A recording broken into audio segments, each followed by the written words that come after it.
kosi është operatori i transmisionit, po përposia është operatori i sistemit, ndonë është palë përgjegjëse për balancim kohët reale të sistemit. Dihet që Kosova është pjesë e rrjetit ndërkombëtar edhe ka obligim me përformu brenda konditave të caktuara, pra me qenë i balancuar, që në kohë reale konsumi dhe prodhimi me qenë barabarta, për ndryshe shkaktojmë efekt negativ edhe rrjetin ndërkombëtar. Kosi si institucion prej themelimit deri tash ka bërë investime të vazhdueshme edhe për momentin jemi në dy pako investive, një me KFV-n, cilën kontrata është nënshkruar dhe jemi në fazën e parakualifikimit. Në pakun e dytë investive kemi bashkë me Bergjën, jemi në fazën e negocimit të kredisë edhe synojmë që me këto dy pako investive me modernizu komplet rrjetin e transmisionit edhe mos me pas probleme për akomodimin e kapaciteteve të reja gjenderuese.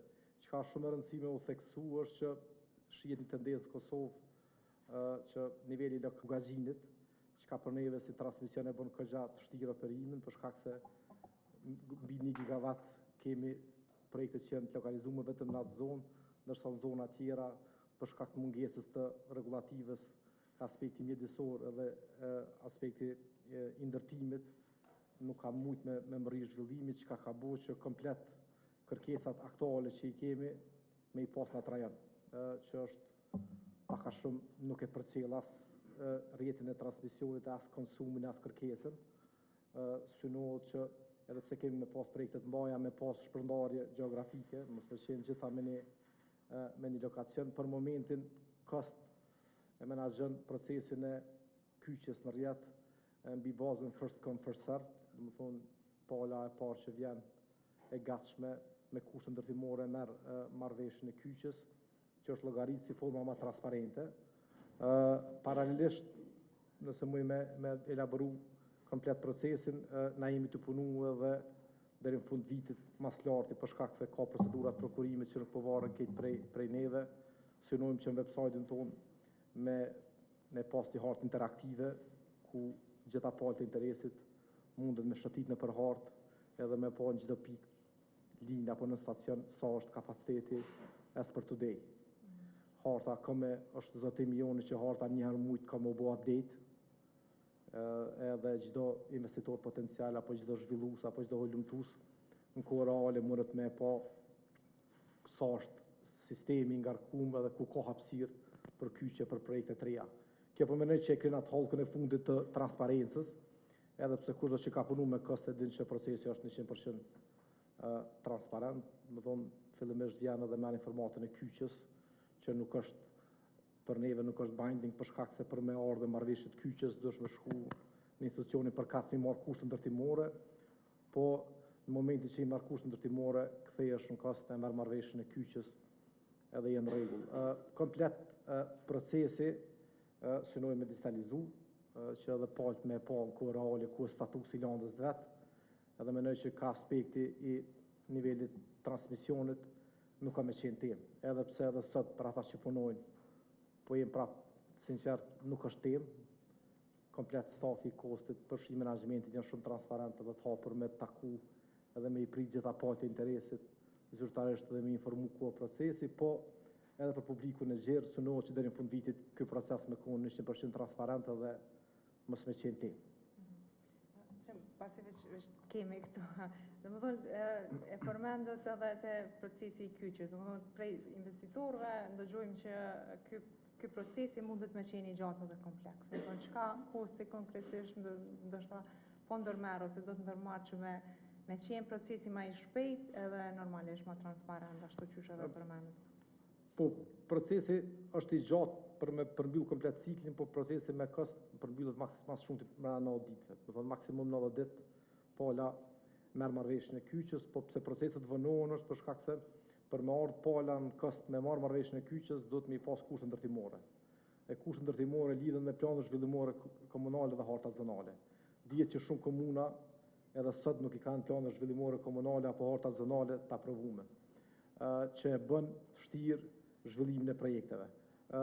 Na që të 90 ditë me metodologjinë e re që kemi dërguar në zërre, kemi misionuar me zvoglu edhe pak me bën 60 ditë, edhe pse kjo është lidhet pak me kapacitetin teknik edhe profesional më thonë, sa kemi resurse humane për me i trajtu, po muna me marë si një commitment që me zbrit që të kohë për 30 ditë, po vënesat kryesisht në raport me procesin e marrës komplet lejeve, lidhen kryesisht me Ministrinë e Mjedisë apo me komunën përkatëse.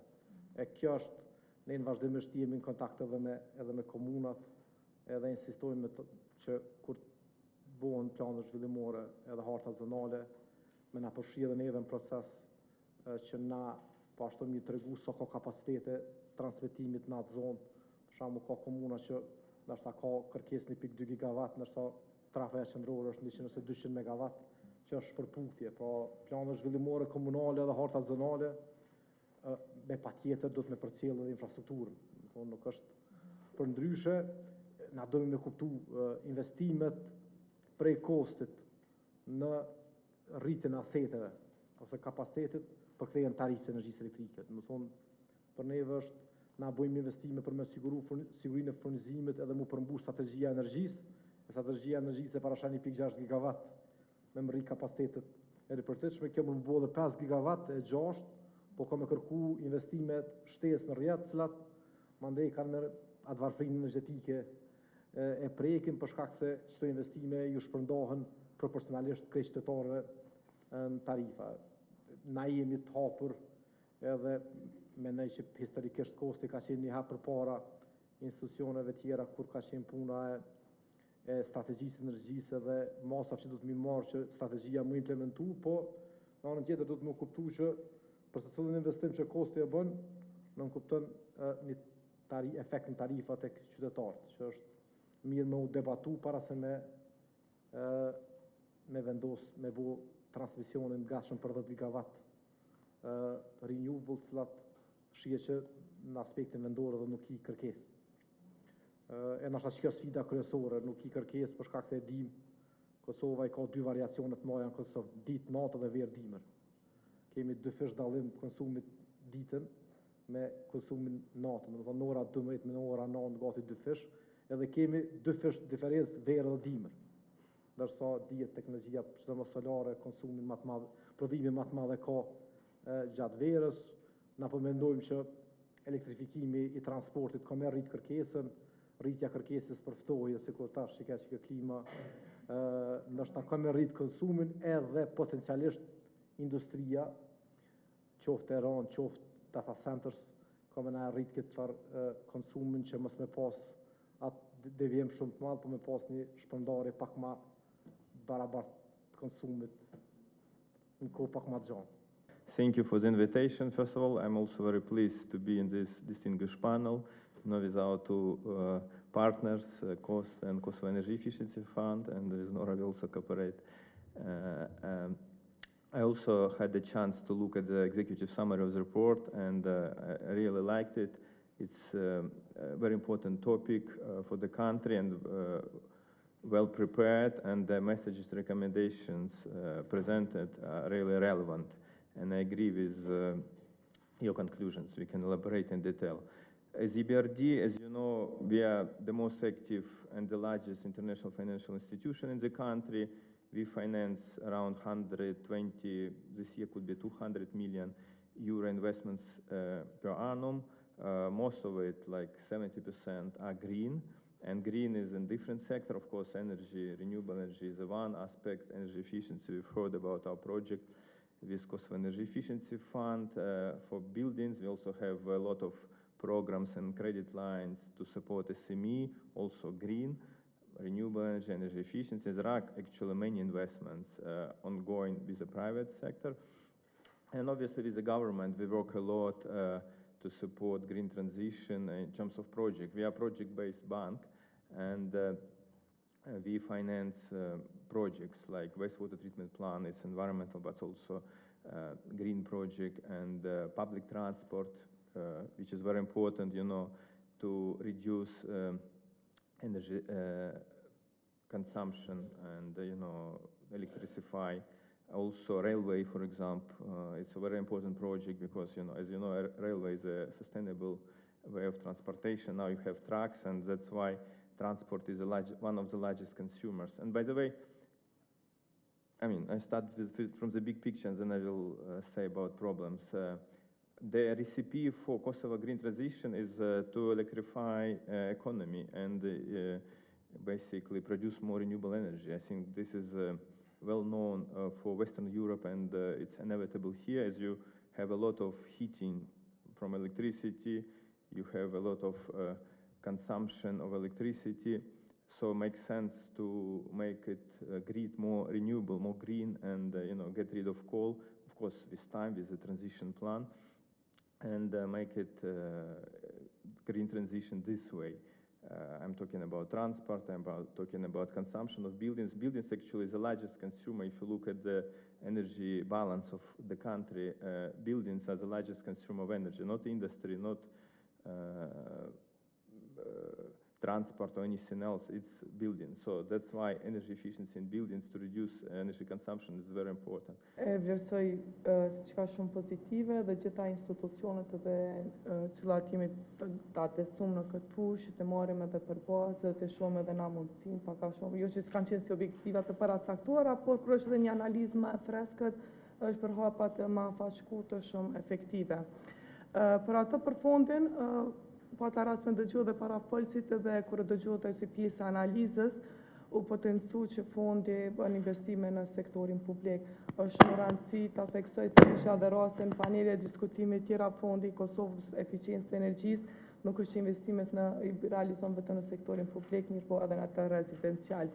Deri më sot, investimet të fondit nëse shohim në vlerë monetare arrin 40 milion, dhe nuk është që ka një dallim të madh, mirë po vlera prej 20 milion është investuar në sektorin rezidencial, ndërsa pjesa tjetër prej 18 milion është investuar në sektorin publik.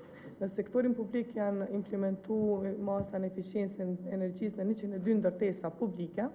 Këto fonde janë siguruar përmes Qeverisë së Republikës së Kosovës, Bashkimit Evropian dhe Bankës Botërore, ku përmes të investimit janë arrit një kursim të energjisë deri në 25 gigawatt orë në vetë kursim të energjisë. Kemi përmirësim të mirëqenies qytetarëve afër prej 36.000 prej tyre dhe afër 4.000 tonë në vetë zvogëlim të emitimit të CO2-shit. Përderisa, ne tani me duke vazhdu edhe në sektorin publik, kemi edhe një 3 milion investime do t'i kemi të radhës, tani është në shkruhet se marrëveshja në mes të Qeverisë Republikës së Kosovës dhe Bashkimit Evropian, dhe njëta të cilat do të kalojnë përmes Bankës Botërore do të implementohen nga fondi, ku do të jenë edhe 5 ndërtesa të më të tjeshme në sektorin publik. Një ashtu duhet të theksoj potencoj dhe zonja ministre Rizvanolli edhe Sergej. Ne kemi një bashkëpunim më i madh në investime strategjik në eficiencë të energjisë në Kosovë, tani do të realizohet në bashkëpunim të neve të akterëve, ku është një marrëveshje e kredis në vlerë në 50 milion euro dhe mbështetja përmes grantit nga Bashkimi Evropian. Është pra total deri në 400 ndërtesa publike, i cili investim do të fillojë pra këtë vit. Për më tutje në sektorin rezidencial, që jemi duke mjaft duke potencu dhe theksu, është investimet në 75 milion euro të cilat Bashkimi Evropian përmes pakos së bashkimit për daljen nga kriza energjetike ka dhuru si donacion Republikës së Qeverisë së Kosovës. 20 milion prej tyre janë implementuar nga Fondi i Kosovës për eficiencë energjisë, ku përmes tyre subvencionimit ka qenë 45% dhe gjithmonë mundohemi si në bazë fondit të krijojmë edhe skema të përshtatshme dhe të paraposhme për të përkrahur edhe gjinin femrore, pra për bashkëpronarët të cilat kanë qenë femra dhe pronaret të shtëpive individuale. Femra ka qenë një iniciativë për subvencionim për 5% shtesë, dhe në bazë kësaj na kemi arrit jo vetëm në implementim të masave në eficiencë energjisë, një kursim deri në 100 gigawatt në orë në vetë dhe përfitues i përmenda në shtëpia individuale mbi 3.600, mirë po si individual në familje kanë qenë mbi 21.000 përfitues. Është ajo që në bazë kësaj kemi pas një rritje të kapitalit, u përmend që gjatë kësaj periudhe edhe kemi pas edhe ka qenë kriza energjetike, edhe institucionet publike nuk kanë funksionuar ashtu siç dëshirojmë krahas çështjeve politike. Kemi pas një investim të kapitalit, kjo iniciativë ka ndikuar në një kapital investiv deri në 30 milion euro dhe nga bashkëfinancime që janë po edhe nga bashkëpronarët e këtyre familjeve. Për më shumë, është bërë për herë të parë edhe janë implementu masa në eficiencë të energjisë në 28 ndërtesa shumë banesore sociale në 18 komunat të cilat 18 komunat të Kosovës. Për më tutje, zhvillimet në sektorin rezidencial janë shumë të rëndësishme edhe qëndësore, po janë më problematike. Po nuk është kjo që është më problematike dhe më sfiduse që ne si fond kemi hezitu. Ne kemi tregu rezultatin tonë, suksesin tonë në implementimin e tyre në këto ndërtesa shumë banesore sociale dhe tani jemi në shkruset e në marrëveshjes me GIZ-in, ku kemi 1.5 milion euro, ku prej tyre përse është pilot projekt, ku përse kemi fillu punëtori, jemi duke u taku me akterët kryesor të komunave, sepse këtu na nevojitet bashkëpunimi tyre, që të krijojmë një modalitet që ne të ju përshtatim atyre që projekte të jetë sa më i suksesshëm. Dhe pas kësaj ne mirëpresim edhe fondin nga IPA, që është në 16 milion euro, ku shpresojmë që të jemi të përfitues dhe të vazhdojmë nga ky pilotim të arrijmë në një model sa më të suksesshëm dhe të implementojmë, të vazhdojmë tutje të implementojmë edhe investimet tona në masë të eficiencë të energjisë. Gjithashtu, po kjo nuk është e mjaftueshme, 1.5 milion, 16 milion pavarësisht, do të me fillu nga këto, mirë presim edhe institucionet financiare ndërkombëtare për bashkëpunim, edhe tutje që të zgjerojna edhe të zgjeromi tutjen këtë drejtim.